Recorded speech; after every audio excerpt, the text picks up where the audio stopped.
마음을 같이 하는 공동체 라는 제목으로 사도행전 세 번째 말씀 나누도록 하겠습니다. 자, 사도행전을 시작하면서 누가는 교회라는 공동체가 어떤 곳인가 여기에 대해서 독자들로 하여금 생각하게 하고 있습니다. 자, 교회라는 공동체는 어떤 공동체라고 그랬어요? 하늘과 연결된 공동체, 또 세상의 하늘과 연결된 메시지인 죄사함의 복음을 전하는 공동체. 근데 여러분이 세상에 전하는 이 복된 소식을 세상이 정말 복된 소식으로 받아들이나? 그렇죠? 그렇지 않죠? 대다수가 따분해하고 무감각하게 여기고 별로 소중한 메시지로 여기지 않습니다. 좋은 소식이라고 복음이라고 하는데 정작 그들이 싫어하는 죄라는 단어가 있거든요. 죄사함에 대한 소식이라고 그러고 또 그들이 전하는 그들의 입장에서 기독교인들이 전하는 예수라는 이름은 또 자기 백성을 죄의주에서 구원할 사람, 이 죄로 가득 찬 이 소식이 결코 그들에게 있어서 마땅치가 않은 거예요. 너무 싫은 거예요. 그래서 그렇게 대다수의 사람들에게 있어서 복음이 허무맹랑한 메시지로 들려요. 근데 에베소서에서 뭐라 그러냐면 이 세상 사람들은 다 허물과 죄로 죽었다 그러거든요. 죽은 거예요. 육신적으로 살아있지만 결국은 배터리가 방전되면 폐기처분 되듯이 시한부 인생 살아가는 거죠. 좀비처럼 살아가는 거예요. 예전에 제가 어항을 이렇게 하면서 물고기를 여러 종류를 키웠는데 그 중에 한 종류가 뭐냐면 디스커스. 디스커스가 이제 디스크 원반이잖아요. 동그래가지고. 근데 이제 제가 홍어리라는 그 개체를 5마리인가 6마리 분양받아가지고 키웠는데 얘네는 키우기가 쉽지 않아요. 소고기 먹어요. 햄버기라고. 소고기 그 간. 이거 먹으면 몸이 이렇게 커지고 예쁘거든요. 근데 아무튼 제가 이렇게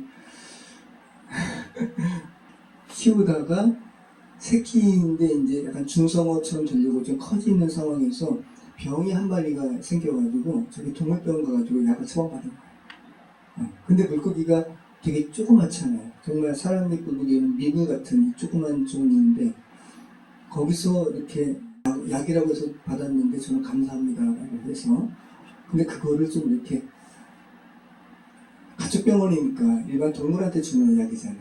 근데 물고기 조그만 물고기에 조금 그 양을 잘 제가 이제 공부도 하고 물어도 보고 해가지고 양을 조절하면서 줘야 되는데 아무튼 뭐 4분의 1인가 이렇게 잘라가지고 줬단 말이죠. 이제는 괜찮겠지 하면서 물에 그냥 넣은 거예요. 그 다음날 왔더니 까맣게 돼가지고 6마리가 다 천장에 둥둥 뜬 거예요. 막 비닐을 막 허물이 막 벗겨지고 살아는 있어. 근데 정말 끔찍해. 좀비 같아. 살아는 있는데 살아있는 게 결국은 아무튼 다시 못 살아남죠. 자, 우리가 살아가는 세상이 여러분 이와 같아요. 하나님의 생명으로 회복되지 않으면 다 좀비 같은 삶을 사는 거예요.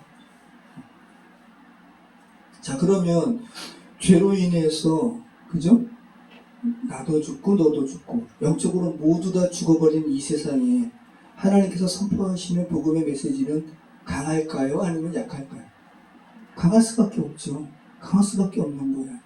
생명 아니면 죽음인 거죠. 이게 신약의 복음뿐만 아니라 구약에서도 그 얘기 하시는 거예요. 계속해서 하나님께서 모세더러 신명기 설교를 통해서 뭐라 그래요? 보라 내가 오늘 그죠? 생명과 복과 사망과 화를 내빼뒀다. 너 선택하라. 이 메시지가 강해요, 안 강해요? 강하죠. 그리고 여호수아에서는 여호수아가 뭐라 그래요? 이제 가나안 땅에 입성한 이스라엘 백성더러 이야기하는 거죠. 야, 너희 눈에 좋아 보이는 가나안 땅의 신들 너희 섬길래? 섬겨라. 나와 네 집은 오직 여호와를 섬길 것이다. 강한 메시지예요, 굉장히. 이 강한 메시지를 오늘날 전해야 되는 거죠. 여기에 어떻게 희석하고 철학적으로 또 듣기에 좋은 말로 어떻게 이렇게 가감할 수가 있어요. 예수님조차도 지옥을 이야기하고 이 생에서 너희 지옥 가지 않도록 선택하라고 말씀하셨는데 굉장히 강한 메시지인데 이거를 유치하다고 그러고 그 천국과 지옥 얘기를 왜 현대사회에서 하냐고 유치하다고 그러고 그죠? 어리석은 거고 좀비들이 하는 말과 똑같은 거예요. 자, 여러분이 만약에 우리가 이제 사도행전을 보잖아요. 저도 사도행전을 이렇게 살펴보면서 이런 메시지를 저도 하게 될 줄 몰랐거든요. 이렇게 공동체에 대한 이야기로 이렇게 풀어나갈 줄은 저는 몰랐어요. 네. 자, 여러분이 자꾸만 사도행전에 오늘 계속 나오잖아요. 사도행전 1장 1절부터 보고 있잖아요. 지금 성령을 기다리면서 이렇게 오늘 다락방에 올라가서 기도하게 되는 이 무리들이 어떤 무리들이에요? 예수님의 부활도 보고 부활하신 예수님이 육신을 가지신 몸으로 40일간 하나님 나라의 가르치심을 직접 들은 이들이란 말이죠. 그리고 오늘 본문에는 하늘로 올라가신 승천에 대한 광경도 본 사람들이에요. 여러분이 사도행전에 나오는 이 광경을 목격한 자들이라고 자꾸만 이렇게 대입을 해보세요. 그러면 여러분이 이 세상에서 어떻게 삶을 살게 될까? 여러분의 입에서 나오는 소리들은 어떤 소리일까? 한번 잠깐 생각해 보시기 바라요. 그렇지 않으면 굉장히 이렇게 제3자적인 관점으로 복음을 약하게 여러분도 느끼고 또 약하게 세상과 타협하는 말을 할 수밖에 없어요. 자, 그 생각하시면서 오늘 한번 말씀 보시죠. 자, 우리 1장 10절로 11절 우리 같이 읽겠습니다.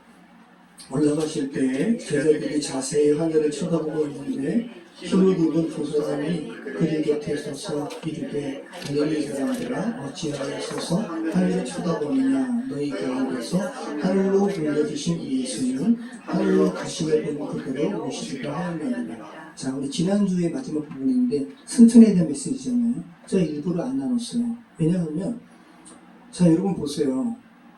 오늘 우리가 지금 사도행전 1장 10절로 11절 말씀 봤잖아요. 예수님께서 물리적으로 하늘로 올라가신 승천의 기사를 누가가 기록하고 있죠. 사복음서 중에서 예수님의 승천의 기사를, 물리적인 승천의 기사를 기록한 사람은 누가밖에 없어요. 네. 자, 그런데 여러분 보세요. 누가가 기록을 했는데 이 기록은 했지만 이 기록의 내용을 보면 물리적으로 예수님께서 승천하신 이 광경 놀랍죠. 근데 너무 신비로운 광경이잖아요. 여기에 계속 일반 사람들은 아마 몰입할 수밖에 없을 거예요. 너무 신기하니까. 제자들도 그랬어요. 근데 그런 모습 보고 누가가 기록한 말은 뭐예요? 계속 하늘을 쳐다보라는 거예요? 아니면 쳐다보라는 말씀이 아니죠? 성령께서 누가의 기록을 통해서 우리에게 하시는 말씀은 뭐냐면 예수님의 물리적인 승천은 분명해. 이거 말씀하시는 거고, 하지만 너희는 예수님께서 올라가신 것처럼 다시 오실 거야. 이거는 분명한, 이거 하나님의 어떠한 영역 가운데 있는 거야. 너희는 이제 거기에 초점을 두지 말고 예수님께서 올라가시기 전에 너희에게 분부하신 명령, 거기에 주목해. 라는 말씀이에요. 그죠? 여기에 여러분이 주목을 해야 되는 거예요. 승천 자체에 누가가 기록을 하고 있지만 그 승천이라는 신비로움에 빠져들게 하고 있지는 않다라는 거. 초점은 거기에 있지 않다라는 거.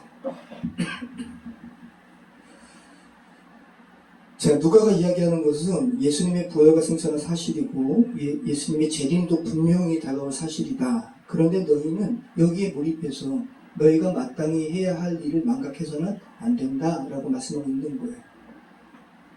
너희가 생각해야 될 것은 창조주 하나님께서 묻 영혼에 대한 궁극적인 심판을 각각 시행하기에 앞서서, 그죠? 인간 편에서는 스스로 자초한 창조주 하나님께 자신의 삶을 의탁하지 않음으로 말미암은 그 심판의 처지에서 극복될 수 있다는 이 주의 복음을 너희는 전해야 된다. 여기에 누가는 초점을 두고 있다는 거. 자, 지상교회의 사명은 하늘만 바라보는 게 아니라 주님께서 부여하신 미션을 그들이 살고 있는 시간과 인생 가운데서 또 영역 가운데서 실행해야 한다는 것. 그것을 지금 누가를 통해서 성령께서 말씀하고 있다는 거예요. 자, 우리 오늘 말씀 12절 말씀 같이 읽겠습니다. 제자들이 갈라모아니라는 산으로부터 예루살렘에 도망하니 이 산은 예루살렘에서 가까워 안식일에 가기 알맞은 길이라. 자, 그래서 예수님께서 승천하신 곳이 어디라고 이야기하는 거냐면 감난산이라는 거예요. 네. 감난산에서 예수님의 승천을 바라보고 이제 예루살렘으로 돌아온 거예요. 자, 감난원이라는 것은 올리브 과수원이라는 거예요. 그리고 성경에 다른 말로 감난산이 많이 나오죠. 그 강남원이 있는 산이에요. 자, 이 강남원에서 예수님의 예루살렘 입성이 시작돼요. 네, 독특하잖아요. 자, 우리 한번 보시죠. 누가복음 19장 29절부터 31절까지. 예수님께서 공생의 사역을 하시고 그리고 이제 십자가를 지시기 위해서 예루살렘으로 입성하실 때 어떻게 입성하세요? 말 타고 들어가세요? 낙에 타고 들어가세요? 낙에 타고 들어가시죠? 그 나귀를 만나는 그 기사가 있는 곳이 이 감나무가 관련돼서 언급이 되는 거예요. 같이 읽겠습니다. 감남원이라 불리는 산쪽에 있는 벳바게와 베다니에 가까이 가셨을 때 제자 중 둘을 보내시며 이르시되 너희는 맞은편 마을로 들어가라. 그리하면 아직 아무도 타보지 않은 나귀 새끼가 매어 있는 것을 보리니 포로 끌고 오라. 만일 누가 그러냐 묻거든 말하기를 주가 쓰시겠다 하시니. 이게 놀라운 거죠. 신적인 이런 거예요. 그러니까 뜬금없이 다른 사람이 지금 데리고 있는 나귀 새끼를 풀어가지고 달라고 하니까 물어볼 수밖에 없잖아요. 그죠? 그런데 주가 쓰시겠다 하면 그냥 주는 거예요. 이 나귀 새끼 타고 예수님께서 예루살렘에 입성하십니다.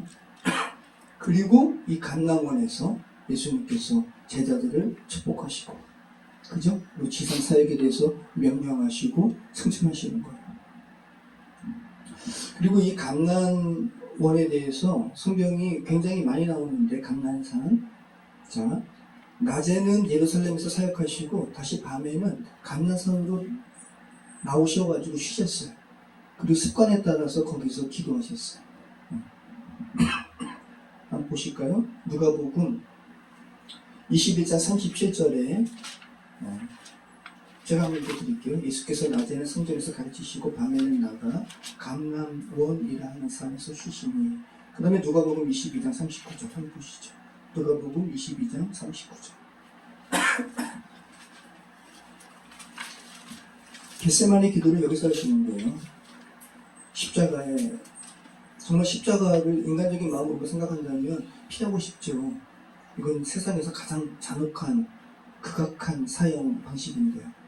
그러니까 이거 생각하면 정말 예수님도 육신을 가지셨으니까 피하고 싶고, 근데 또 아버지의 뜻을 또 온전히 수행하려면 기꺼이 지셔야 되고, 이 기도를 하는 거죠. 그러니까 땀이 핏방울 같이.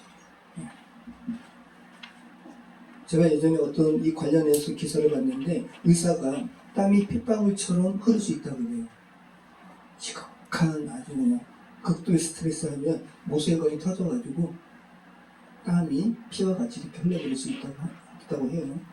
이게 단순히 그러니까 이렇게 문학적인 수식이 아니라는 거죠. 예수님께서. 자, 같이 한번 읽어보겠습니다. 예수께서 나가사 습관에 따라 감람산에 가시니 제자들도 따라갔더니 그곳에 이르러 그들에게 이르시되 유혹에 빠지지 않게 기도하라 하시고 그들을 떠나 돌다운 집만큼 가서 무릎을 꿇고 기도하라 하시고 아버지여 나는 아버지의 뜻이거든 이 잔을 내게서 옮기시옵소서. 그러나 내 원대로 마옵시고 아버지의 원대로 되기를 원하나이다 하시니 천사가 하늘로부터 예수께 나타나 힘을 더하더라. 예수께서 힘쓰고 애써 더욱 간절히 기도하시니 땀이 땅에 떨어지는 핏방울 같이 되더라. 네. 자, 감람원은 예수님께서 너무 익숙한 곳이었고, 자, 예수님만 익숙한 곳이 아니라 제자들도 익숙한 곳이에요. 제자들은 감람원에서 이루어진 일에 대해서 너무나 잘 아는 거예요. 그죠? 나기부터 시작해가지고. 자, 그리고 그곳에서 승천하신 거예요. 자, 그러면 제자들이 예수님께서 40일 동안 이제 하나님 나라의 일을 가르치시고 감람원에서 이렇게 하늘로 승천하실 때 그동안 감람산에서 이루어졌던 예수님과 함께 했던 일들이 파노라마처럼 아마 이렇게 나귀 타고, 그죠? 입성하시고, 또 감람산에서 쉬시고, 제자들과 이야기하시고, 또 겟세마네 동산에서 십자가 사역과 관련해서 기도하시고, 피가 땀처럼, 땀이 핏방울처럼 떨어지는 이 광경들이 정말 파노라마처럼 흘러갔을 거예요. 자, 이 감람원에서 제자들이 승천하시는 예수님의 모습을 보고 어떠한 심정이었을지 여러분이 제자들과 같이 감정이입이 되셔서 한번 느껴보시기 바랍니다. 자, 그 다음에 이제 13절 말씀 우리 15절까지 같이 읽겠습니다. 들어가 그들이 유하는 다락방으로 올라가니 베드로, 요한, 야고보, 안드레와 빌리, 도마, 바돌로메, 마테와 및 알페오의 아들 야고보, 셀로시 시몬, 야고보의 아들 유다가 다 가고 있어 여자들과 예수의 어머니 마리아와 예수의 아우들과 더불어 마음을 같이하고 오로지 기도에 힘쓰더라. 모인 무리의 수가 약 120명이나 되다가 그때 베드로가 그들 가운데 일어서서 이르되. 자, 예수님의 승천을 경험한 후에 제자들이 그들이 거했던 다락방으로 돌아와가지고 그때부터 이제 열심히 기도하는 거야. 뭐를 위해서 기도하는 거야? 주께서 약속하신 성령의 강림을 위해서 기도하는 겁니다. 그리고 다음 주에 살펴볼 사도행전 2장에서 오순절 성령의 강림 사건이 벌어지게 되는 거야. 자, 여러분, 이 다락방 안에 몇 명이 있다라는 거예요, 지금? 120명. 와, 그러면 도대체 얼마나 큰 다락방인 거예요? 그죠? 뭐 어떤 이들은 남자의 수만 120명이니까 고린도 교회에 보내는 바울의 편지에 의하면 예수님의 부활과 승천을 바라보니까 500명이라고 하거든요. 그래서 그 500명의 수를 일로 가져와서 남자만 120이고 한 500명일 거야 이렇게 이야기하는 분들도 있어요. 근데 아무튼 뭐 일반적으로는 120 문도라 그러니까 아무튼 여러분 120명이 함께 기도하고 그럴 수 있는 공간도 굉장한 거죠. 혹자는 마가의 다락방이라고 그러잖아요. 근데 이게 이집트의 kop트 교회 전통에서 마가의 다락방이라고 그래요. 그러니까 성경은 그런데 어디를 봐도 그냥 다락방이라고 해요. 마가의 다락방이라고는 안 그래요. 그죠? 그래서 우리나라 성경대로 그냥 다락방이라고 여러분이 이해하시면 좋을 것 같아요. 자, 아무튼 그런데 120명이나 기거할 수 있는 다락방을 누구는 소유했을 거 아니에요. 그죠? 누구는 소유했으니까 120명이 같이 기도할 수 있는 다락방을 공급한 거 아닙니까?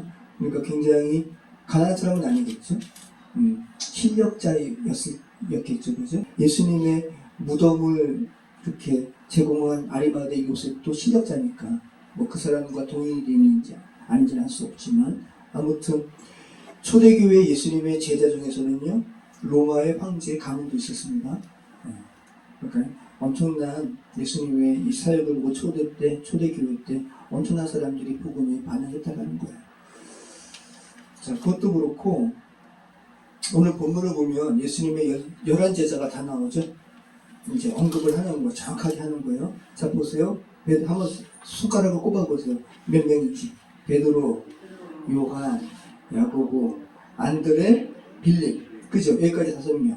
그 다음에 도마 6명, 바돌로메, 마테, 알페오의 아들 야고보, 그리고 셀로신 시몬. 셀롯은 뭐냐 하면 셀로테스라고 그래가지고 열심강원 시몬, 그리고 야고보의 아들 유다. 몇 명이에요? 11명이에요. 야고보라는 이름이 2명이 있는 거예요.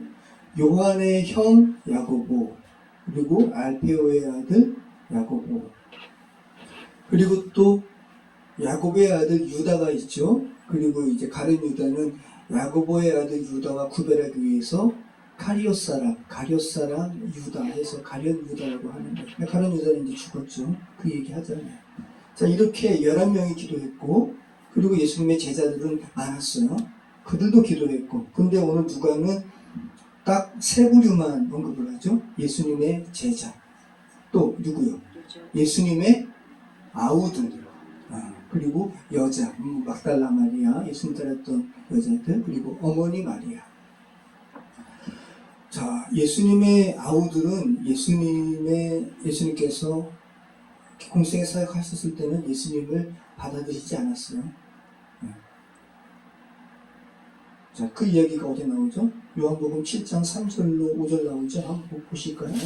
그 형제들이 예수께 이르되 당신이 행하는 일을 제자들로 보게 이들을 떠나 이들을 보소서. 스스로 나타나기를 구하면서 묻혀서 일하는 사람이 없나니 이 일을 행하려 하거든 자신을 세상에 나타내소서 하니 이는 그 형제들까지 예수를 믿지 아니하니더라. 형 이렇게 숨어서 이렇게 공생을 생각하지 마시고 더 이렇게 나가가지고 이름 드러내 보세요. 이거 빈정되는 거거든요. 그러니까 지금 요한이 이야기하잖아요. 이렇게 말하는 것은 형제들도 예수를 믿지 않았다. 근데 여러분 너무 당연한 거예요. 만약에 여러분의 형제 중에 한 사람이 메시아라고 하면 여러분 믿겠어요?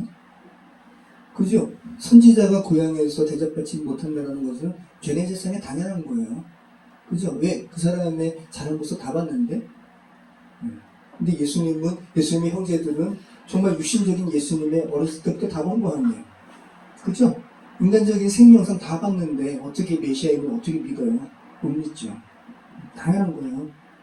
그런데 이제 오순절 강림 사건이 임하기 전 다락방에 모여가지고 기도한 무리 가운데 누가가 기록한 120만 가운데 예수님의 아웃 기록하고 있다는 거. 이것은 그죠? 초대교회 강력한 초대교회를 이끄는 지도자들 가운데 예수님의 아우들도 있었고 대표적인 사람은 예수님의 아우 야고보. 야고보는 엄청난 사람이에요. 오늘 사도행전에 예수님의 승천의 기록 이후에 가장 먼저 이 교회 공동체에서 발언한 사람이 누구야? 야, 이 가룟 유다는 벌써 이렇게 자기 갈 길로 갔다. 뱉어져서 죽었는데 우리 새로운 사람 뽑아야 된다라고 말한 사람이 누구예요? 베드로죠? 네, 베드로. 엄청난 초대교회 지도자인 이 베드로도 나중에 나옵니다. 예수님의 아우 야고보를 의식해요. 그래서 이렇게 자유롭게 그 복음 안에서는 다 자유로운 거 아니에요? 그죠? 음식 레위기에 나오는 이런 거 이제 가리지 않는단 말이죠. 자유롭게 이방인들 전하기 위해서 이렇게 먹고 있는데 야고보가 온 거예요. 그러니까 갑자기 베드로가 외식하는 거죠. 경건하지 하면서 음식도 가리고 이 광경을 바울이 봐요. 그러면서 나중에 바울이 베드로한테 책망하잖아요. 자, 초대교회 엄청난 지도자였던 베드로도 의식한 만큼 예수님의 동생 야고보는 엄청난 사람이었어요. 초대교회 강력한 지도자였어요. 당연히 야고보가 이 안에 있었겠죠. 그러면 예수님을 배척이라기보다 예수님은 아무튼 메시아로 믿지 않았던 예수님의 아우들이 어떻게 해서 이 자리에는 모여가지고 같이 기도를 하고 있을까? 그죠? 예수님께서 40일 동안 하나님 나라의 일을 가르치셨을 때 당연히 예수님의 아우들도 있었겠죠. 그리고 정말 자기의 형이 십자가의 사건으로 인해서 죽은 줄 알았는데 부활하신 예수님을 보니까 이제 아우들도 예수님을 믿게 된 거예요. 그리고 같이 기도하는 거예요. 이제 온전히 하나가 된 거예요. 그죠? 네. 자, 14절 한번 같이 한번 읽어볼게요. 여자들과 예수의 어머니 마리아와 예수의 아우들과 더불어 마음을 같이하여 오로지 기도에 힘쓰더라. 여기서 마음을 같이 한다라는 말이 호모디마돈이라는 말이거든요. 마음을 같이 한다라는 거예요. 근데 신약에서 11번 나옵니다. 많이 안 나와요. 근데 그 중에서 10번이 사도행전에 나와요. 마음을 같이 하여. 그러니까 사도행전은 마음을 같이 하는 기사로 가득 차 있어요. 그리고 로마서에서 한 번 언급되고, 그러니까 신약에서 호모디마돈이라는 표현이 이 헬라어 호모디마돈, 마음을 같이 하여라는 이 단어가 11번 나오는데 10번이 사도행전, 1번이 로마서. 자, 그런데 그 사도행전에 언급되는 10번 중에 6번은 교회 공동체에 나와요. 교회 공동체. 자, 교회 공동체는 이제 죄를 극복하고 하나님 안에서 하나가 되었죠? 그죠? 마음을 같이 하는 거죠. 그리고 죄된 세상은 여전히 다 뿔뿔이 흩어지다가 복음과 관련해서는 죄된 세상도 하나가 되겠죠? 그죠? 스데반이 막 복음 선포할 때, 설교할 때 이 죄된 세상 사람들이 일심으로 달려들어가지고 돌을 들어서 죽이죠. 여기에도 표현돼요. 그러니까 부정적인 죄된 세상 사람들의 행태를 고발할 때 4번 언급되고 교회 공동체와 관련해서 6번 마음을 같이하여 기도에 힘쓰니라. 몇 개만 읽어볼게요. 사도행전 1장 14절 우리가 지금 읽었고, 사도행전 2장 46절 날마다 마음을 같이하여 성전에 모이기를 힘쓰고. 집에서 떡을 떼며 기쁨과 순전한 마음으로 음식을 먹고 마음을 같이하여.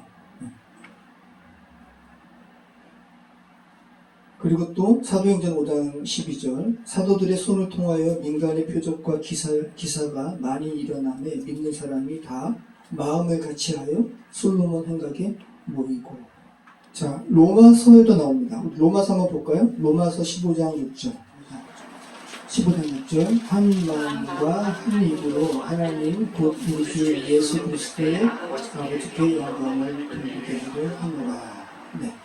자, 그럼 교회 공동체는 어떤 공동체라는 거예요? 한 마음으로 마음을 같이 하는 공동체. 네. 자, 오늘 제 목소리 뭐냐면 교회는 마음을 같이 하는 공동체.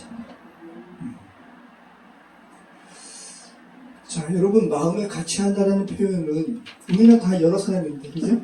여러 사람으로 구성된 그룹이 이제는 한 사람처럼 행동한다는 거 아니에요? 이게 놀라운 기적이죠. 어떻게 죄된 세상 사람들이 한 마음처럼 행동할 수가 있겠어요? 근데 하나님의 교회는 그것이 가능하다고요. 왜? 하나님 안에서 하나가 되었기 때문에. 네.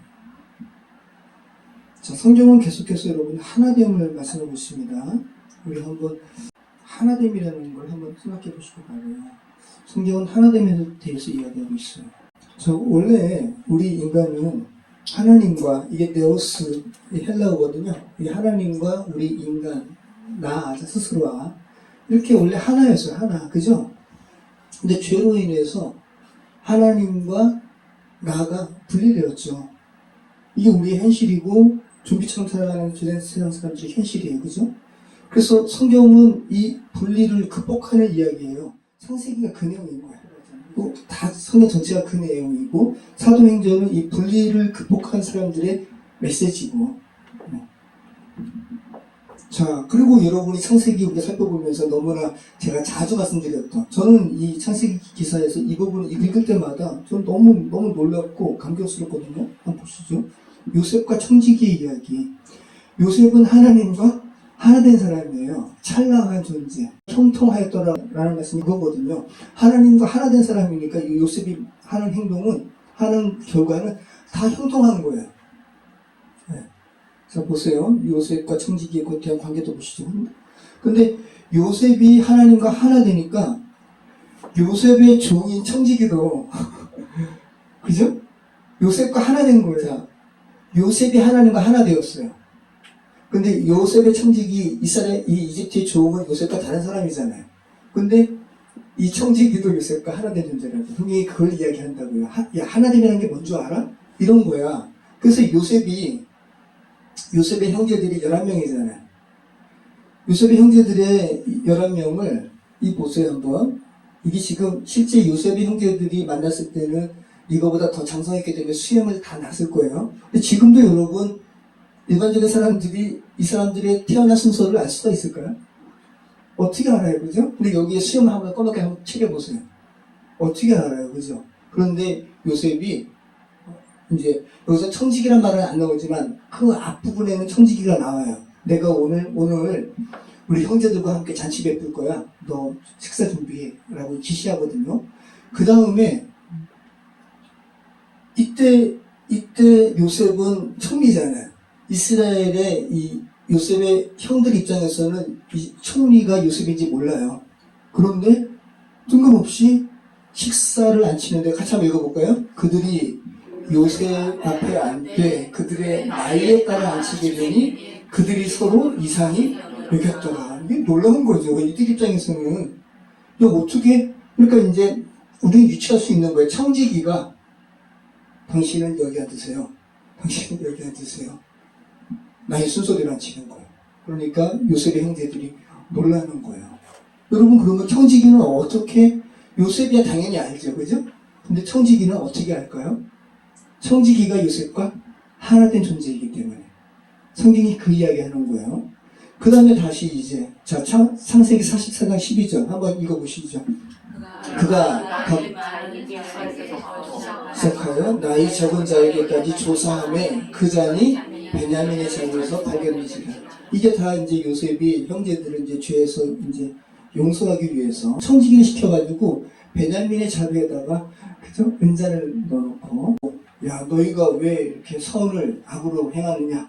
왜 우리 주인의 은자를 훔치냐? 라고 하면서 자리에 앉히고, 그런데 보세요. 그가 나이 많은 자에서부터 시작하여 나이 적은 자에까지 조사함에 그 자니 베냐민의 자리에서 발견되지. 청지기가 어떻게 형들의 순서를 알아요? 그죠? 네. 청지기가 요셉과 하나 되었다는 것을 이야기하는 거예요. 성경이 이 기사를 통해서 성경이 우리에게 지금 전의 세상에 말씀하는 메시지는 너희가 하나님과 분리되었는데 이제 하나님과 하나 되어야 돼. 이 이야기를 하고 있다는 거죠. 네. 자, 그리고 예수님도 이 하나됨에 대해서 이야기하죠. 자, 결정적으로. 자, 요셉, 사브나 바네아는 예수님을 예표하는 인물이에요. 네, 사브나 바네아가 온 세상의 구원자라는 이집트의 의미예요. 이집트어예요. 자, 우리 같이 한번 읽어보시죠. 요한복음 17장 20절. 자, 예수님이 이제 하나됨에 대해서 기도하시는 거예요. 이게 예수님의 대제사장적 기도라고 해요. 왜냐하면 예수님 당대 사람만 위해서 기도하는 게 아니라 저와 여러분을 위해서도 기도하고 있기 때문에. 자, 같이 한번 읽어보겠습니다. 내가 비웃는 것은 이 사람들만 위함이 아니요 또 그들의 말로 말미암아 나를 믿는 사람들도 위함이니 아버지여 아버지께서 내 안에 내가 아버지 안에 있는 것 같이 그들도 다 하나가 되어 우리 안에 있게 하사 세상으로 아버지께서 나를 보내신 것을 믿게 하옵소서. 내게 주신 영광을 그들에게 주었사오니 이는 우리가 하나 된 것 같이 그들도 하나가 되게 하려 함이니이다. 네. 정확하게 예수님도 하나됨에 대해서 이야기하는 거예요. 자, 이런 분리를 극복하려는 시도가 제네 세상 사람들이 계속 하죠. 이 이미지를 보면 여기 가운데 내가 있어요. 내가 있고 그리고 이제 하나님께서 밖에서 이제 분리되었으니까 하나님께서 모든 죄된 세상 사람들을 이제 콜링하시죠. 야, 너 나와 분리되었구나. 이제 나와 하나가 되자. 계속 말씀하시죠. 근데 죄된 세상 사람들이 하나님과의 분리를 자기 멋대로, 자기의 방식대로 이제 시도하는 거예요. 세계관이 그런 거죠. 그 세상의 종교가 그런 거예요. 그리고 세상 사람들이 자기가 시도하는 선행이 그런 거죠. 그리고 문화가 그런 거예요. 그런데 이제 이런 것들로 인해서 시도하지만 하나님께는 못 나가죠. 그죠? 근데 이제 이 자기들이 만든 이러한 방법들이 이제는 또 하나님께서 자신들에게 콜링하시는 그 메시지조차도 듣지 못하도록 견고한 벽을 쌓는 거예요. 하나님께서 이렇게 사람들에게 계속 말씀하시는데 세계관에 의해서 막히고, 그죠? 그리고 세상 사람들이 만든 종교에 의해서 막히고, 도덕에 의해서 막히고, 문화에 의해서 막히고, 그죠? 그런데 여러분, 아브라함이 대단한 것은 이 모든 막힘을 극복하고 뚫고 하나님께서 아브라함에게 말씀하시는 콜링의 음성을 아브라함은 반응했다라는 거예요. 믿음으로 반응했다라는 거예요. 그런데 하나님께서는 저와 여러분이 모두 아브라함처럼 이렇게 반응하기를 원하시는 거죠. 죄의 세상에 의해서 죄로 인해서 분리된 모든 사람들이 이렇게 반응하기를 원하는 거예요. 그죠? 지금 자, 그리고 보시죠. 하나 더 보시죠. 아까 그거. 요거죠? 그래서 사람들이 제각기 각각 하나님께 절대선이 하나님께 이렇게 나아가려고 하죠. 근데 그 시도가 다 아까 말씀드린 종교, 세계관, 뭐 도덕, 근데 다 안 돼요. 안 돼요. 그죠? 자, 그래서 사람들이 하나님께로 갈 수 있는 길은 그들 스스로는 못 가요. 예수님을 통해서 가는 거예요. 네. 왜냐하면 예수님만 하나님께 받아들여지신 분이기 때문에. 왜? 예수님만 죄가 없으신 분이기 때문에. 네. 그래서 예수님께서 내가 곧 길이요 진리요 생명이니 나로 말미암지 않고는 아버지께로 갈 자가 없느니라 라고 말씀하시는 거죠. 예수님께서 다리세요. 예수님께서 길이세요. 모든 인간은 예수님을 통해서 하나님께로 가서 아까 우리가 이야기했던 하나님과 본래 하나 된 존재로 갈 수 있는 거죠. 예수님의 제사장적인 기도가 바로 이건 거죠. 그리고 요한복음 1장 12절 영접하는 자 곧 그 이름을 믿는 자들에게는 하나님의 자녀가 되는 권세를 주셨으니 뭐 말씀하시는 거예요. 자, 여자들과 예수의 어머니 마리아와 예수의 아우들과 더불어 마음을 같이하여 오로지 기도에 힘쓰더라. 자, 마음을 같이한 거에 대해서 우리가 교회는 마음에 같이 하는 공동체고, 또 교회는 어떤 부분이냐 하면 오로지 기도에 힘쓰는 공동체예요. 네. 여기서 이 오로지 무엇에 힘쓰더라 라는 이 단어가 프로스 칼레테오라는 말인데, 신약에서 10번 언급돼요. 근데 그 중에서 사도행전에서 6번 언급하고 있어요. 그리고 사도행전은 기도를 31번 언급해요. 사도행전이 총 28장까지 있잖아요. 그 중에서 20장이 기도를 언급해요. 그러니까 사도행전은 온통 기도의 책이에요. 네. 여러분, 당연한 거죠. 하나님과 분열된 세상에서 하나님과 하나된, 하나님과 연합된 사역을 하려면 기도해야 되는 거죠. 기도 안 하고 어떻게 하나님의 일을 할 수가 있겠어요. 그러니까 지금 오늘 사도행전이 말씀하는 바는 교회는 여러 사람이 한 마음으로 모여서 기도하는 특별한 공동체임을 이야기하는 거예요. 기도 안 하면 교회 공동체는 힘을 잃게 되고 흩어지게 됩니다. 기도하지 않고 어떤 것도 안 돼요. 교회 공동체는 기도예요. 자, 그리고 오늘 우리가 지금 읽었습니다. 사도행전 1장 15절로. 우리 끝까지 다 읽었죠? 우리가 이거. 아까 읽었죠? 지금 우리가 잘 아는 말씀들이 나오죠? 우리가 나그네 묘지. 그죠? 아브라함이 햇사람에게서 산 막벨라 굴, 이것과 연관되어가지고, 나그네 묘지가 여기도 나오죠. 아겔다마, 피박. 가룟 유다가 예수님을 판 돈으로 은 30을 받고요. 죄책감에 못 이겨서 대제사장들에게 돌려주려고 그랬더니, 그죠? 대제사장들이 아주 이게 악한 사단의 행위가 이런 거죠. 이제 책임지지 않는 거죠. 야, 이게 나와 무슨 상관이냐? 너가 지은 죄니 네가 당하라 하면서 그냥 그 가룟 유다의 이 돈을 받지 않았어요. 그러니까 가룟 유다는 돌아가가지고 목매에 죽고, 오늘 사도행전의 말씀에 의하면 여러 개의 그런 사건 그 묘사가 덧붙여져가지고 떨어져서 창자가 터져나와서 죽은 것으로 묘사하고 있잖아요. 그리고 제사장들이 이 가룟 유다가 던진 이 돈을 성전고에 넣음이 마땅치 않다라고 해가지고 산 밭이 피밭이에요. 아겔다마예요. 근데 이 아겔다마에 누가 묻히게 되냐 하면 나그네들이 묻히는 거예요. 나그네들이 묻히면 아브라함의 기사와 여러분 연관해서 우리가 많이 살펴봤습니다.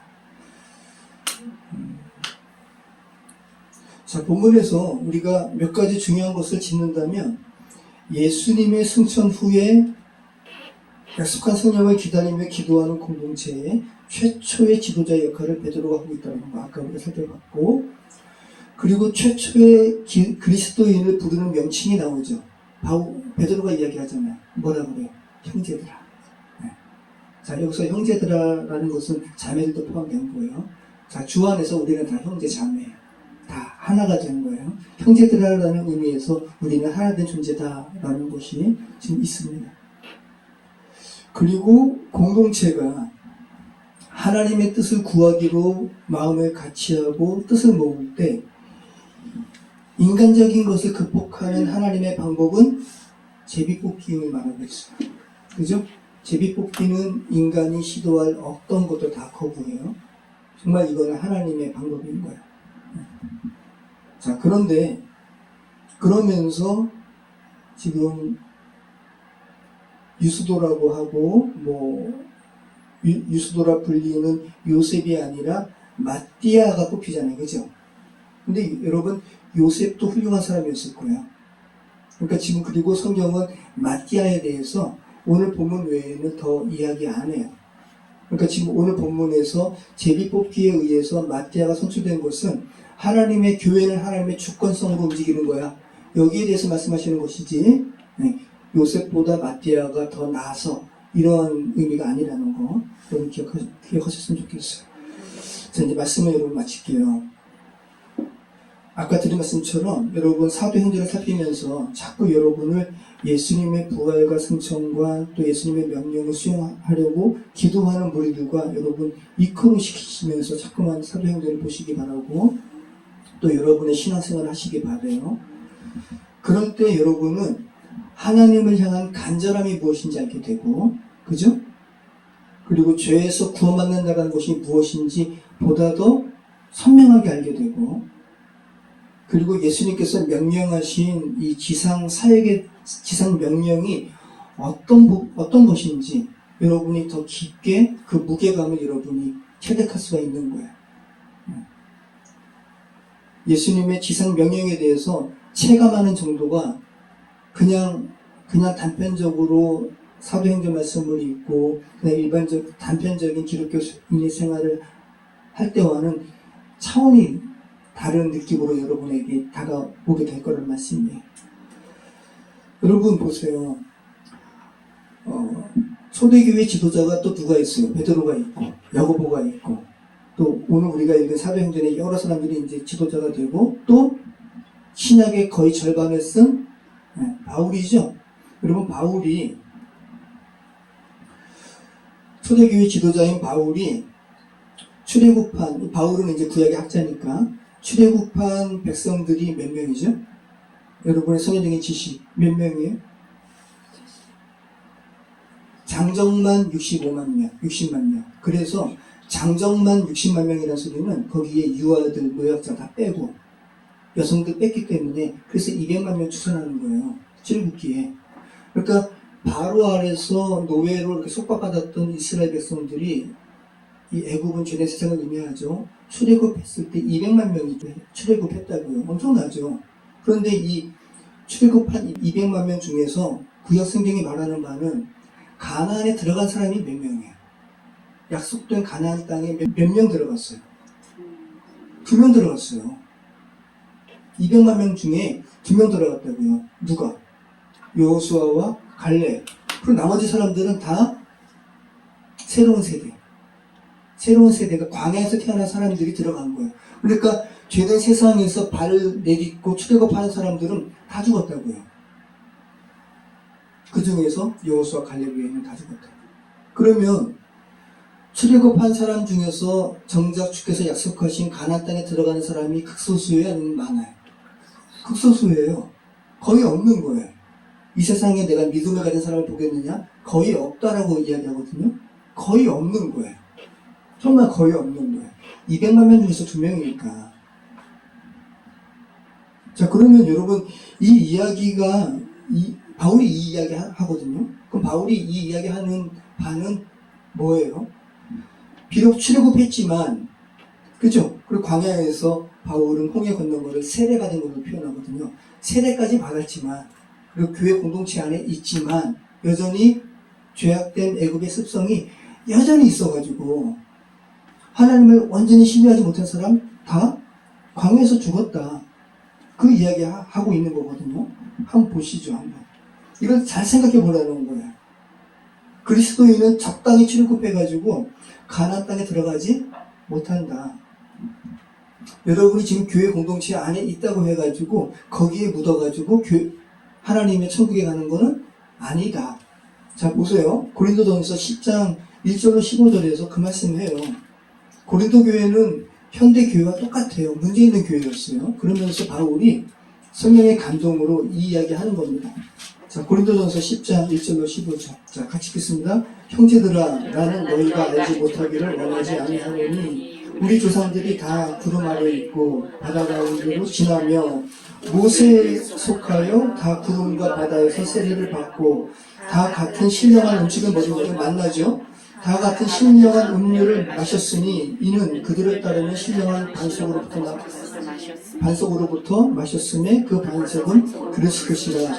그러나 그들의 다수를 하나님이 기뻐하지 아니하셨으므로 그들이 광야에서 멸망을 받았느니라. 이러한 일은 우리의 본보기가 되어 우리로 하여금 그들이 악을 즐겨한 것 같이 즐겨하는 자가 되지 않게 하려 함이니 그들 가운데 어떤 사람들과 같이 너희는 우상 숭배하는 자가 되지 말라.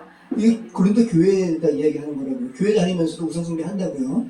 자, 기록된 바 백성이 앉아서 먹고 마시며 일어나서 뛰논다 하는 것 같으니라. 그들 중에 어떤 사람들이 음행하다가 하루에 23,000명이 죽었나니 우리는 그들과 같이 음행하지 말자. 그들 가운데 어떤 사람들이 주를 시험하다가 뱀에게 멸망하였나니 우리는 그들과 같이 시험하지 말자. 그럼 뭐예요? 교회에서 시험한다는 거죠, 하나님이. 그죠? 자, 10절. 그들 가운데 어떤 사람들이 원망하다가 멸망시키는 자에게 멸망하였나니 너희는 그들과 같이 원망하지 말라.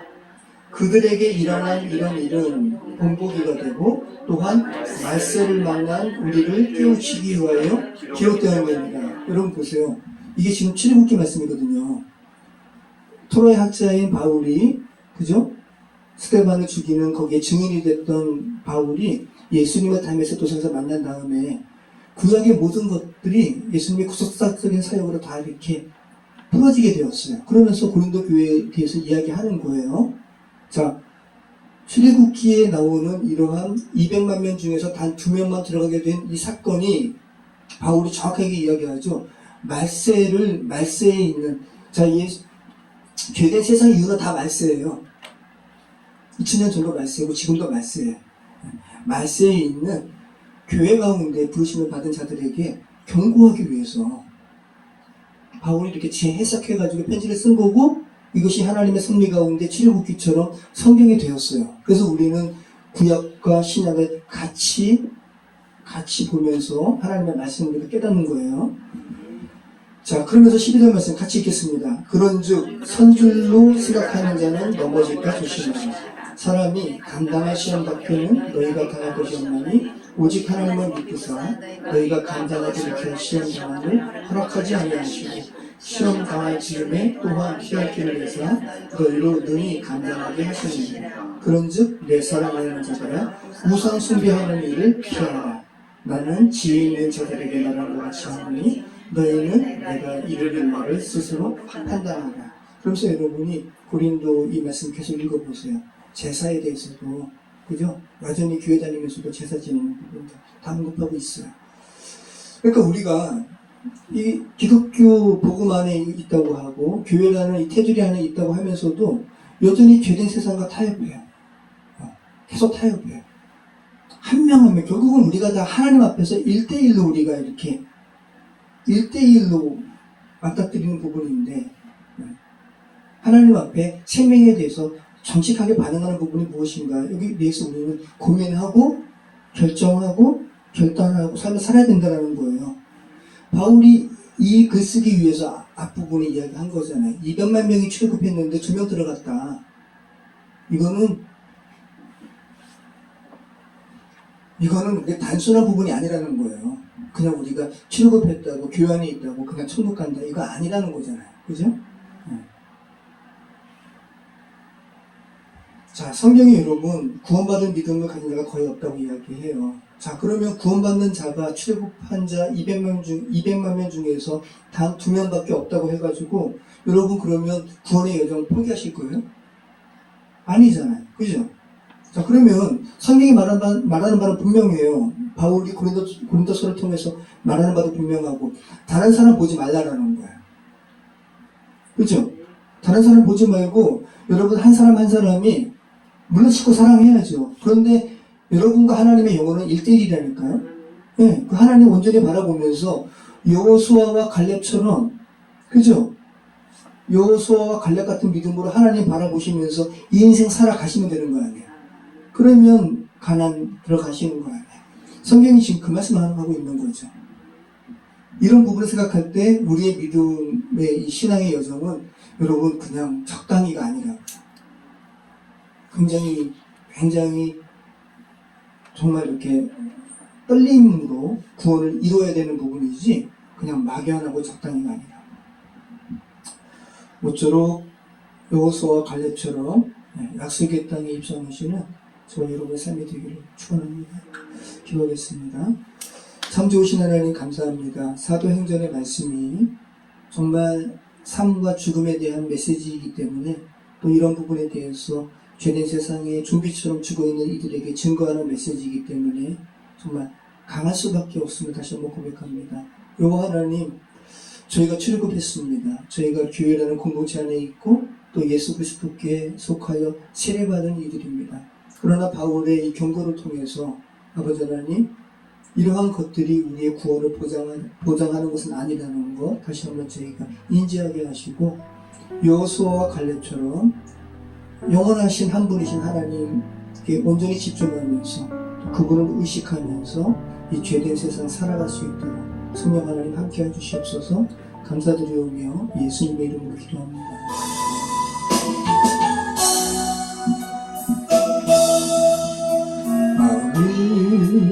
어둡고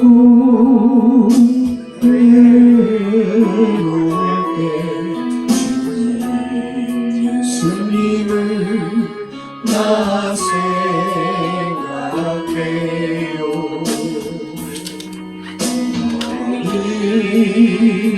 듣고조차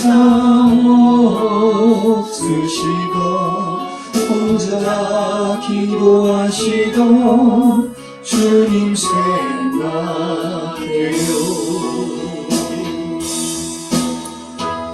님만 섬기며 따르기로 할라.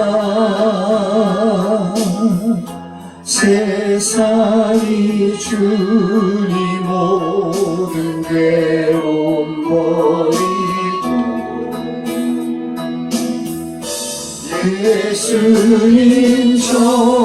예수님처럼 기도하기를 원해요. 예수님처럼 기도하기 원해요. 주님만 섬기며 따르기로 한다. 세상이 주니 모든 괴로움 버리고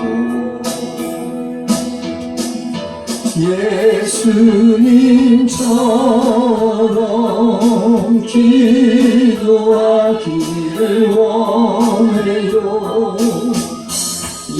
예수님처럼